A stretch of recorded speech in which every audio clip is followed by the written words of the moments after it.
Welcome to Baseball Card Illustrated, the show about our national pastime illustrated with baseball cards. I'm Bronco, the PSA 11. You're the pitcher who's hitting, and I'm the pitcher who's not pitching. But I am a Diamond King. That's right, the Diamond King Kevin, and this is 1992 Score Series 2, which means we have a chance for some autographs, believe it or not. Yeah, so they have four legends of all-time baseball history in the autographs. You have Stan Musial, you have Carl Yastrzemski, you have, was the other one Ted Williams? The other one was Mickey Mantle. Mickey Mantle. And then the fourth one, right up there in that same category, Chuck Knoblauch. And the good news is we'll move off screen so you don't have to look at us, because that's a very representative picture of Kevin there. It is. We're going to start with a rookie. It's a Kevin. Hey! It's Kevin Ward. Kevin Ward, yeah, and it says down at the bottom, rookie prospect. You've got classic 1992 going on here, which is, in the 80s, all of your designs are based around these great jerseys. Here, we'll show you another rookie prospect. Oh, there you go. Amalio Coreno. I don't know that one. But these, in this set, it's red and green and purple, which don't have anything to do with the jerseys of the actual teams involved. So this is very loud early 90s. And by the way, if you either are or someone who's 16 years old, all of these colors are back. They are. All of these bright, crazy, neonish, off-the-wall colors have returned back into fashion. It's weird. And these guys have returned to civilian life. Yeah. Oh, yeah, what do you think this is a card of? There's a player mentioned on the back. Wow. This is kind of like a trivia question of sorts, I guess. This is amazing. It's a Browns jersey, and I see Bob Feller and Satchel Paige mentioned there. And there's just one name mentioned on the back of the card. I'm going to go with Eddie Goodell. Ooh, that's a good guess. Certainly memorable, but you mentioned one of these names, and that's who it is. Satchel Paige. So I'll give you a little background if that's all right, because I know a little bit about this. There was a guy named Barry Halper who was part owner of the Yankees and part owner of the Score Company, who had an incredible memorabilia collection, just absolutely nuts. And some of this set showcases some of his best memorabilia, and so that's part of what this is you're showing what's in Barry Halper's personal collection. Oh, there you go. I've learned something today. There it is. That's what that is. So Team Kevin gets another run. Second baseman Ryan Sandberg. It's a caricature. We all had these as kids, right? The gigantic heads. Mm-hmm. There's some of us that's actually true to form. It's actually, our heads are that big, but man, that's. I'm gonna try something here. Nope, not a bobble. Okay. Oh well. But yeah, that's a true all-star right there. With a head like that, he'll be thinking his way through lots of good plays. We got Sid Fernandez. Oh, look at that. We can't put a Mets card up without Omar Minaya making an appearance. Omar Minaya might sign a couple of guys by the time this is over. Sid Fernandez had this crazy thing. He had now comes with a pen to sign that contract. Oh, a rising. Well, there it went. Guess he's not signing. Didn't give that pen enough money. Sid had a crazy rising fastball. It was this optical illusion because a fastball really shouldn't be able to rise, but the way he would throw, and you could see it here, this long stride, that fastball looked like it would jump at the hitter, like it would rise, and it was tough to hit. He also pitched better heavy. He also pitched better heavy. They tried to make him lose weight, and he was worse. Omar Minaya is now going to go scout.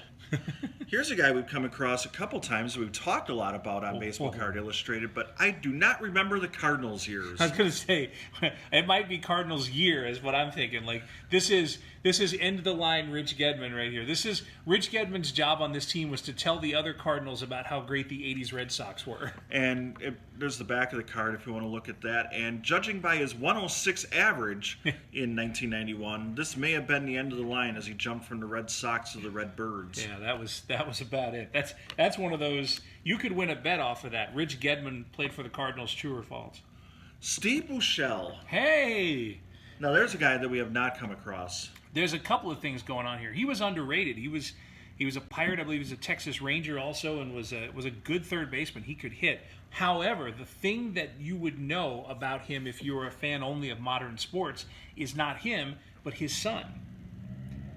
who's a quarterback. He was the quarterback at Texas and then transferred to TCU, and I think he is going into the league this year or trying to break into the league this year. But yeah, the younger Buechele is the story.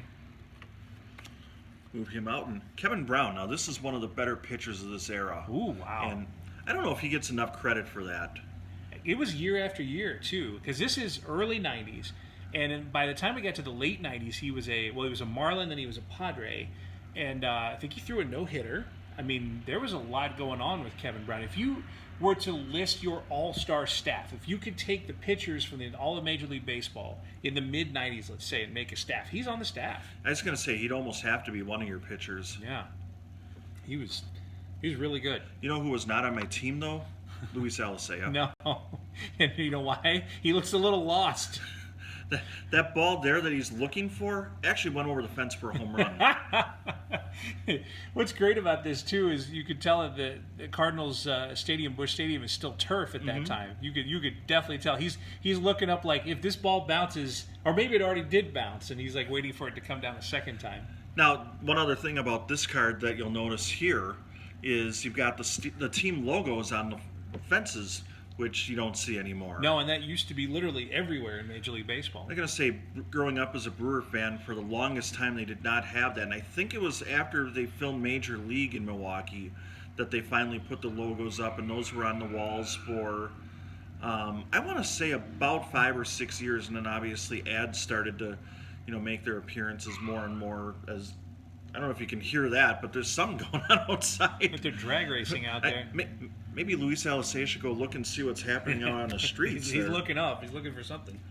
Now, here's a guy, and I think we've had this guy on a card before here on Baseball Card Illustrated, but I thought that this guy, and not to say that he didn't have a good career, but I thought that this guy was going to go on to be a star. If I asked you in 1992, who's going to be the better Martinez, Ramon or Pedro? Definitely Ramon would have been my answer at the time. He was great. He really was. And as a Dodger pitcher, he had that tradition, and then Pedro turned out to be the guy. Pedro was a little more compact. Ramon, as you could tell, there's a lot of arm and leg there with Ramon.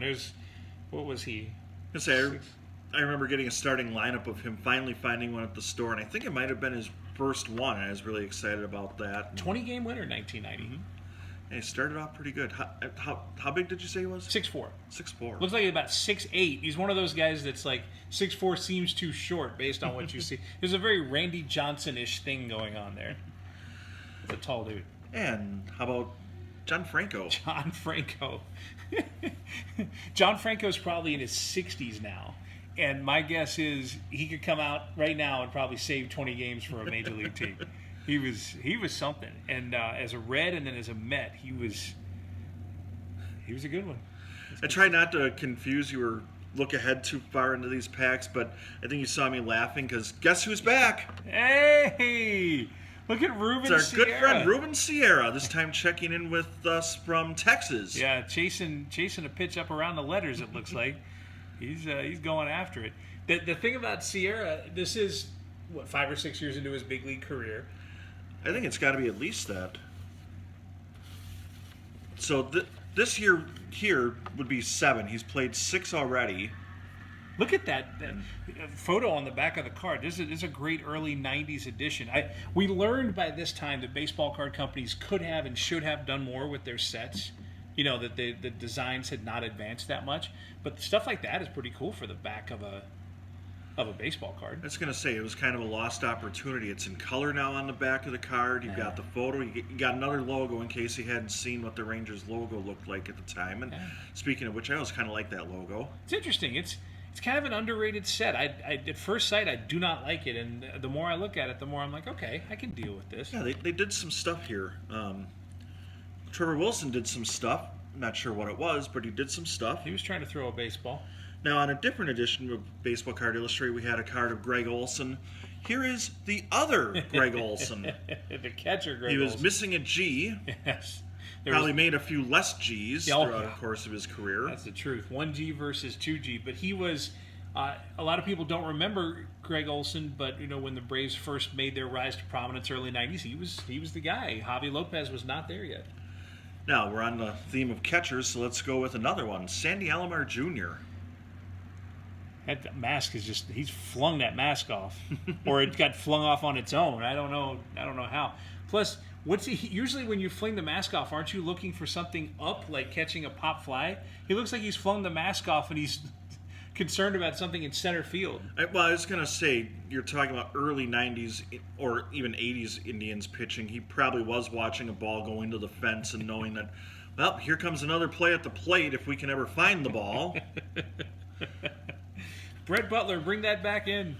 And finally, Darryl Kyle. Ah, yes, Darryl Kyle. R.I.P.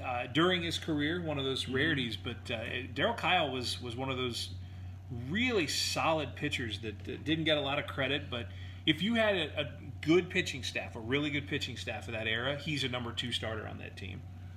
And that takes us to the end of our first pack of 1992, I should say, Score Series 2. That's a lot of words there, isn't it? Anyway, we'll be right back with the next pack as we chase down autographs from the early 90s.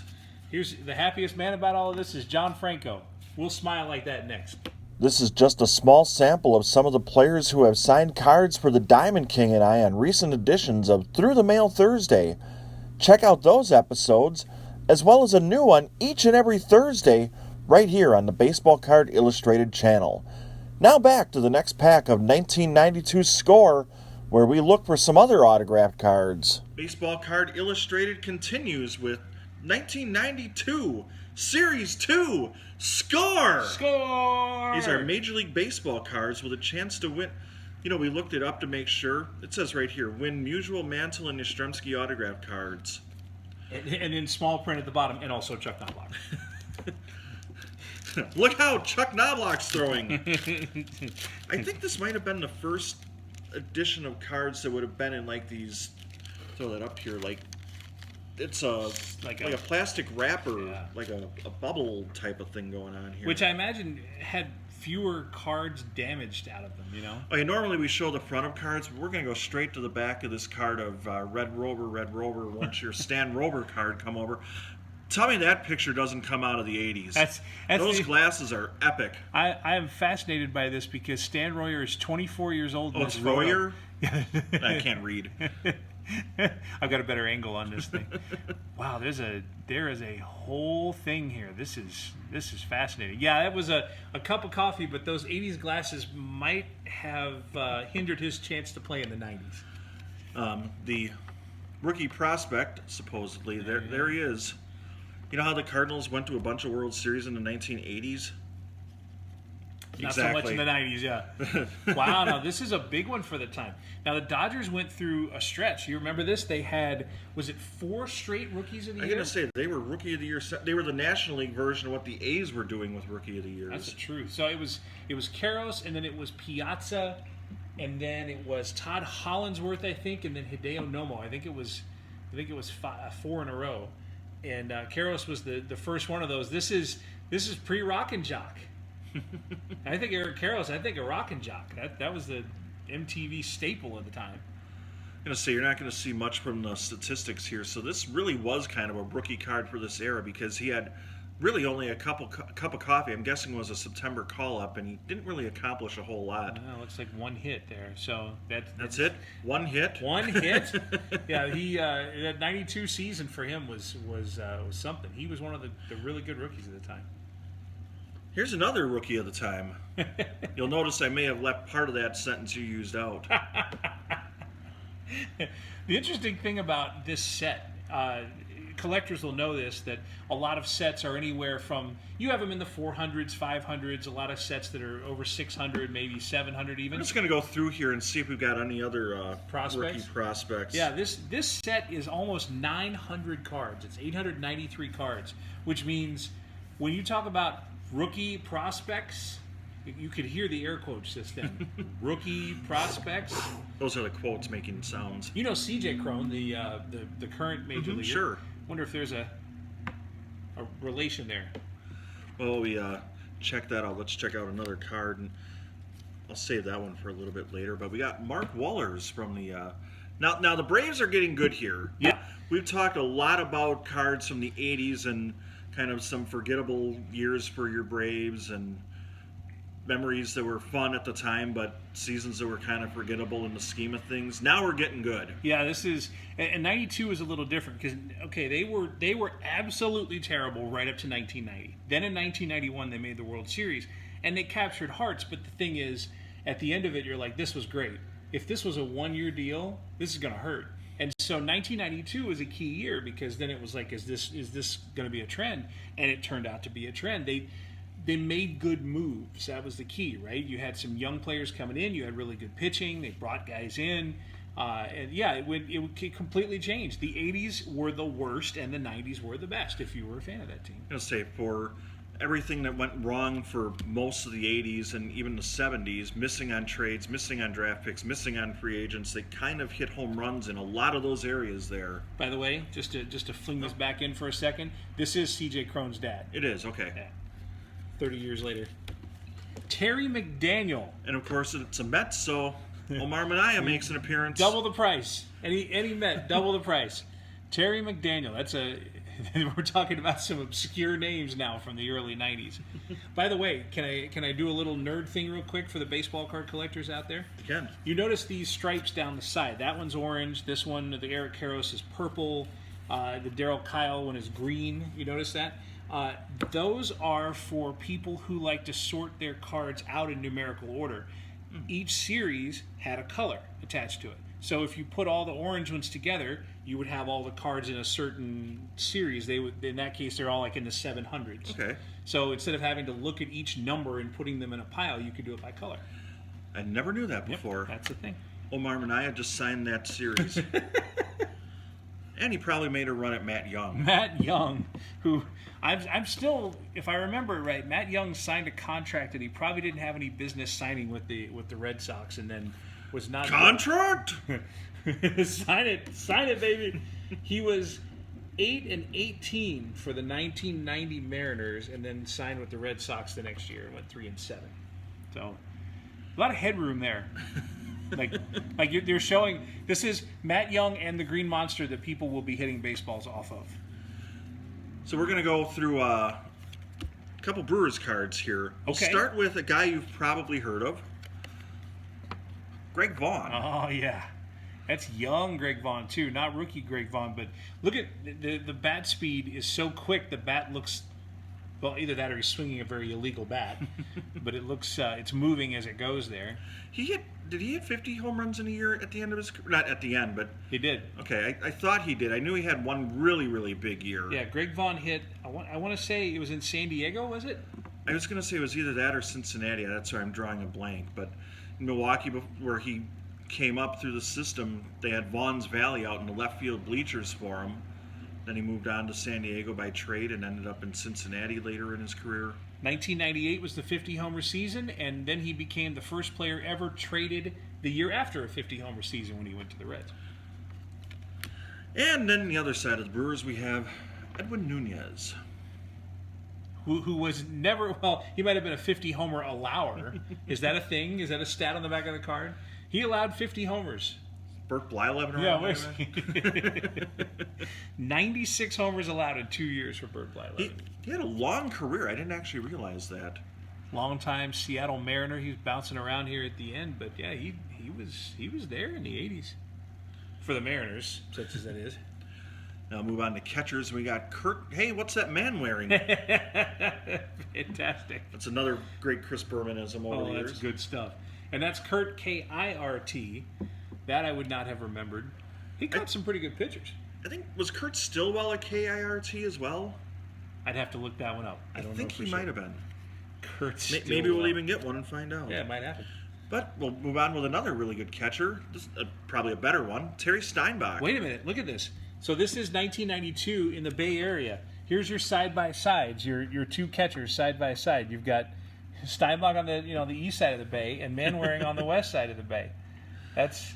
You know what else kind of strikes me about that? Don't those both look like starting lineup poses? Oh, they do. They absolutely do. There's a lot of looking up in these cards. You notice, like, Terry Steinbach's like, I think he's trying to find a pop fly, maybe. On the bright side, though, we've gotten to game action photos. Yes. We've talked in previous episodes about, cards that looked like they were taken at 9 a.m. with the sun directly into people's faces. And you know, these might not be the most memorable set of cards that we've ever come across, but we're definitely seeing the progress in baseball cards in general. Terry Steinbach was, for his era, was a really good catcher, and really good catcher meant 274, 6 home runs, and 67 RBIs. I gotta say, don't you kind of think like Terry Steinbach is? You're like, okay, I remember him. He hit 15 to 20 home runs a year, batted .290, seemed to throw everybody out, and that's where kind of your memories can be a little bit jaded. Mitch Webster. That's another Dodgers name. It's weird because in the early 90s, neither the Yankees nor the Dodgers were really that good. They were sort of at the bottom. I was going to say, speaking of those teams, there's a Yankee for us. Can I see something real quick? Your pack covering there. I thought that the cover on this pack was Greg Catteray when I saw that. Look at that. That delivery was the same. Maybe it is Greg Catteray. Well, he's got a mustache there, but that was my thought. The guy from the front of the pack. That's what he could call himself. Doesn't fit well on a card. It's too many words. He's the Jerry West of Score? Jerry West of Score. The logo. Greg Catteray, the logo. It's our friend Dennis Martinez, El Presidente, with the Expos here. Any card from like a 30-year era, any pack has a Dennis Martinez card in it. Now, he's now Dennis. He was Denny in one we did from 1991. Now he's back to Dennis. And great pitchers. We got Tom Glavine, the Hall of Famer. Man, it's, you're talking about one of the heart and soul of that era, that team, Glavine and Smoltz and that sort of thing. And it's something that you eventually started to take for granted. But he's coming off that 20-win campaign in 1991, and that was a 2.55 ERA. I mean, this was the real deal. We found pitching. And our final card of this pack is a Dream Team card. Okay. It's Michael Jordan suiting up to play for the U.S. Actually, it's Cal Ripken standing with a train coming his way. Yeah, that's fine. So whose dream is this? Seems like a nightmare, really. Yeah, there's got to be a story. The first thing I see when I see this train is, look out, Cal! Don't get hit! So there must be some dream to this. There's some unusual cards in this subset, which it's kind of interesting in that, they're black and white, and just a lot of different things that you didn't really see on baseball cards back then. It's kind of like out of the element, but he's still wearing the jersey. Yeah, just hanging out there. I guess he was near Camden Yards. Oh, maybe that's okay. 92 would have been the first year of Camden Yards. He's the Iron Man. I guess. Yeah, I don't know. It's a lot to reach here. It's a sort of a long reach to figure out what this is. I'm going to say, the one thing we know is that train did not run Cal Ripken over. No, and if it did, he would play the next day anyway. Right? Anyway, we'll play the next day as we take a look at another pack of 1992 Score. Fun comes first here on Baseball Card Illustrated. Sometimes we find Hall of Famers, other times we get valuable rookies, and sometimes, well, we make improvements to what we find inside these packs.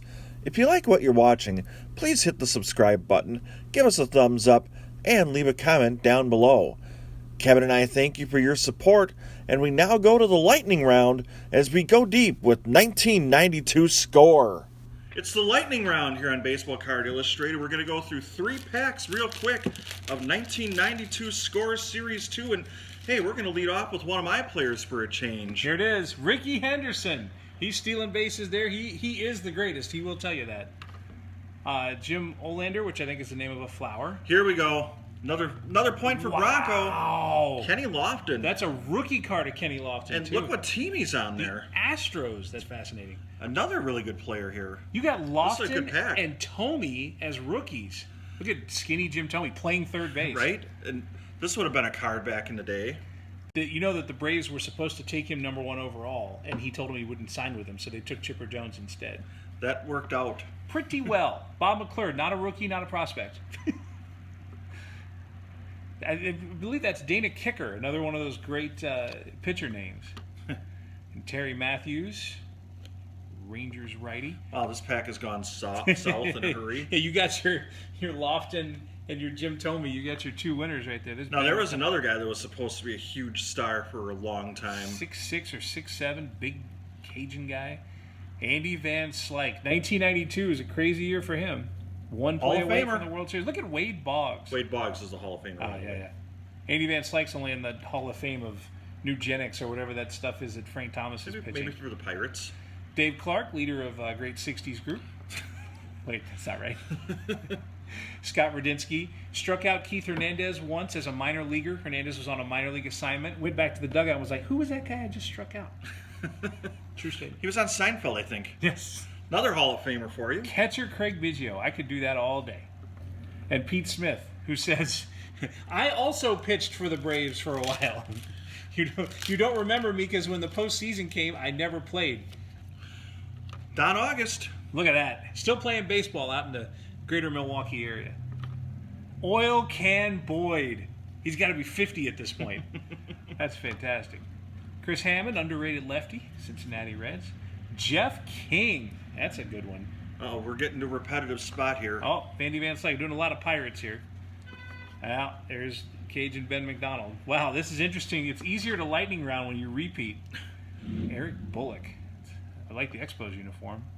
Mark Davis, post Cy Young. This was pre-Ken Caminiti, so Jack Howell didn't have a job after that.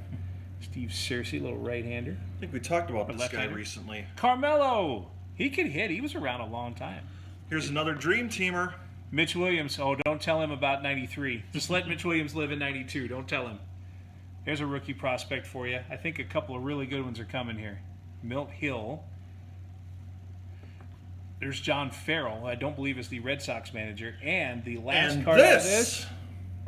Wow. Now Look we're at talking. that. That is We'll pause for the lightning round for that one any day. Manny Ramirez as a, I mean, it's clearly that's him in high school in New York City. He's wearing the Indians helmet, but man, long before Manny was Manny was that guy. That's great. Look at Kevin Final Acee. pack here on the lightning round. Another underrated pitcher, man. And Bobby Ojeda. I'm pausing the lightning round briefly. Here we go. An expert bowler with a 230 average. This guy had 2 complete games. That's games with 2 S's for some reason. In the first half of the 1991 season, both were against the Padres. Can you name him if you didn't see the card? Oh, when you said bowler, that's got to be John Burkett, right? There it is. Oh wow, New York Giant John Burkett. That's interesting. Former All-Star pitcher Kevin Tapani. Tapani was a twin for a long time. There's Oral Hershiser, star of his era, and great pitcher for the Indians later. Dave Steve. How many no-hitters did he flirt with? I honestly think he lost 3 different ones with 2 outs in the 9th. I think in 3 straight years. Yeah, it was just ridiculous, and he finally got one. John Smiley. Again, Pirates are a team lost to history, but man, were they good. Mike Schooler ended up as a teacher, I'm guessing. Why is everybody throwing like Greg Catteray? Everybody looks just like him in these deliveries. Every one of them does. Look at that. Wilson Alvarez. This is pitcher mid-delivery pack. Every one of these pitchers is mid-delivery. Hey, we talked about no-hitters. How about that one? Hey, Mark Gardner. Now remember, 1990 and 91 were hotbeds for no-hitters. I think there were 7 or 8 no-hitters in each year. And Mark Gardner was one. That's July 26th, 1991 against the LA Dodgers. The significance there, that's the same series as Dennis Martinez's perfect game against the Dodgers. So there was a no-hitter and a perfect game in the same series. How about that? I'd say you'd never see that today, but I guess you could. It'd be like 10 pitchers doing it. It's the only way you could. Tony Gwynn. Oh, yeah, look at that. I do like the giant heads. You can't beat that. There's this guy that the Cardinals took. Yep. And finally on the lightning round, Roberto Hernandez, How about the closer. that? At that point, too, he was a big deal. And by the way, this is not the Roberto Hernandez who became Fausto Carmona, who became Roberto Hernandez. This is a different Roberto Hernandez. So there you have it, the lightning round here on Baseball Card Illustrated. We got 1 pack to go of 1992 score, where we might be able to pull another one of this guy here. We definitely scored with that one. Manny being skinny in 1992. Thank you for watching Baseball Card Illustrated, where Kevin and I rip into packs looking for cards of some of our favorite players, such as Rob Deere. Deere is one of the many players honored on the Brewers' Wall of Honor, which features players such as Paul Molitor, Robin Yount, Raleigh Fingers, and this guy from Major League? Rounding third, heading for home here with 1992 score. This is I guess it's the sixth and final pack because we did a lightning round here. But we're going to continue looking for some autographs. We've got Yaz, Mickey Mantle, Stan the Man, Chuck Knoblauch. And Chuck Knoblauch. Oh, there it is, right, too. Huge letters. Win autograph Chuck Knoblauch cards. Oh, here's bowling specialist John Burkett again, so we'll just skip over. Wow, this looks like a lot of the same guys again. Jarvis Brown. Twins of 91 were a big thing. I'm just going to put these three up here. We They're saw gonna those fall in a away, but previous that's pack.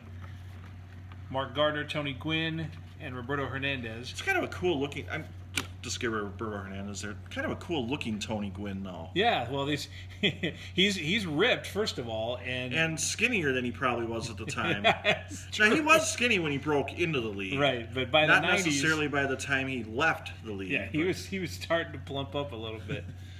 muscling up. Jeff Hamilton. All right, Hamilton. Team Bronco with a pretty good run going here. Hey, how about Juan Pudge? Rodriguez. That's an early one. Now, you talked a little bit about Stratomatic Baseball and some other editions of Baseball Card Illustrated. Pudge Rodriguez was my catcher for a long time in fantasy baseball. Oh, yeah. Because he had this great combination. He was a really good hitter, especially for a catcher, but he was really durable, and that's one of the things you need. He was going to play every day for you. I'm going to say we'll flip this around so you can take a look at the stats. I know it's early in the career, but it gives you some kind of indication of if there is ever such a thing as an everyday catcher, he was kind of the closest thing you were going to find to it. This was basically his first year of Major League stats, so I mean, you have to kind of combine things, but he played 140 games combined between Tulsa and the big league club. The offensive numbers hadn't rounded in yet, but they were coming. And to do that in that Texas heat, which he did with the Rangers for all those years. No, incredible. It really is. I can't do that in 70-degree heat, and this guy was doing it in 108 every day. Now we got a David Howard card. David Howard. He's laying a bunt down. Oh, here's a problem. He's popping that ball up. You can see the baseball coming off the bat. That's poor form. That's actually a warning, like, hey, get back to your base. That's why it's red or orangish or whatever it is. Tom Edens. There you go. Minnesota Twins. They had some guys. How about Wally Ritchie? How about Wally Ritchie? How about him? Let's get you some information about Wally Ritchie. I don't really have a lot. No, he was at this point he was 4-4 in his big league career. He had pitched in 87 and 88 and then was in the minors all the way until 1991. So he was very happy to be wearing the uniform here. Little Abner? Okay, so tell me what you know about Sean Abner. There's one very key piece of information about Sean Abner. He was featured in the 1992 score set. Yes, that's one of the highlights of his career. Sean Abner was a former #1 overall pick in a draft. How about that? Well, there you go. Sean Abner by the New York Mets. So, as we flip that around, you said the words, so guess who's back? Omar Minaya. Back again. Signed Sean Abner. The Mets drafted Sean Abner first overall. A quick look at some of the other ones from that same draft right after him. Billy Swift, Corey Snyder, Jay Bell, Mark McGuire, Shane Mack, Scott Bankhead, Don August, Terry Mulholland. There's not a ton, but some pretty good names there. McGuire, the biggest one of the bunch. All those guys have one thing in common. They are I know more about them than I do about Sean Abner. So Sean Abner goes goodbye. Omar Minaya is looking for free agents. Here's Kevin Moss. Now, I'm surprised because 1990 was Kevin Moss's year, so he was still around in 1992. He was a shell of he was no Moss compared to what he was before. 1991, he did hit 23 home runs, but he did bat .220. Yeah, and 23 homers in 148 games. Wasn't going to stick around much that way. Tommy Gregg, little spark plug off the bench for the Braves at that time. That's Kevin Tapani. Seen him a couple times. You got some repeats. Yeah, we've kind of cycled through this series, it looks like. Jose Guzman. Not Juan Guzman from the Blue Jays, but Jose Guzman. And to answer the question, no, we did not get an autograph because this is the final card of 1992 score in the form of Mark Williamson. It's a fun set. It really is. It has that classic rough look for its era, But the backs of them are pretty good, and the actual colors of the series are represented there. The green represents a series or a subset within a series. So some of these were ahead of their time a bit. Yeah, I was going to say, still, we didn't get the autograph, but still an enjoyable set, a good look down memory lane, and kind of the pastel, bright colors of 1992 score. So, on behalf of the Hall of Famer Tom Glavine, Oh, baby.